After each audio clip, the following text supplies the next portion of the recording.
Сәлеметсіздер ме, құрметті әріптестер. Бүгінгі менің өтетін тәжірибем 7 сынып химия судың қайнау процесін зерттеу.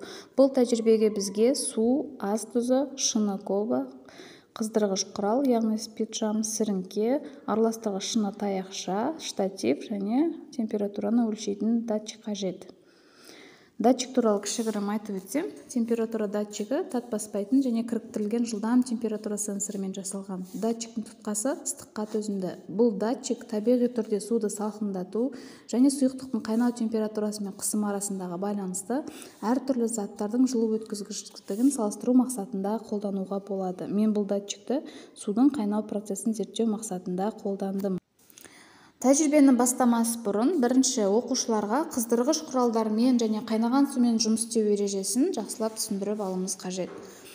Бірінші шыны колбаға су құйып, оны штативке орнатып, датчик өлшейтін құрал арқылы оның қалыпты жағдайдағы температурасын жазып аламыз. Оның барлығы экраннан шығып тұр, сол жерден оқушылар өздері жазып алады.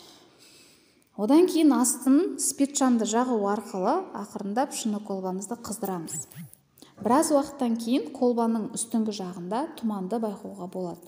Ол ыдыстағы сұйықтың бетіндегі буланудың күшейгенін көрсетеді. Температура жоғарылаған сайын шыны түбіне және қабырғаларына көптеген көпіршіктер пайда болатынын көреміз. Бұлар судың ішінде болатын ауа көпіршіктері. 90 градустан асқанда көпіршіктеріміз судың бетіне жетіп, жарылып, бұрқылдап суымыз қайнай бастайды.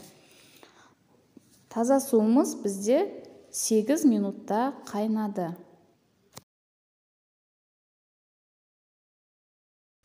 Біз енді таза суымызды қайнату температурасын өлшеп, графигін қарадық. Енді екінші шыны колбамызға су құйып, дәл сондай өлшемде су құямыз және бір қасық ас тұзын салып араластырамыз.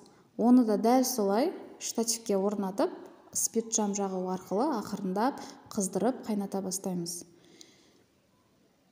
Бұл жерде де қайнау процесі жүреді, тек қана уақыт жағынан кішкене өзгешілік болады.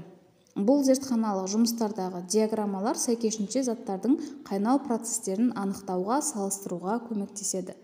Бұл тәжірибеде оқушылар таза су қандай температурада қайнайды және суға ас тұзын қосқанда қайнау температурасы қалай өзгереді деген сұрақтар бойынша жауап береді. Бұл жерде тұз су қосылған суымыз таза суға қарағанда тез қайнайды. Назар қойып тыңдағандарыңызға рахмет.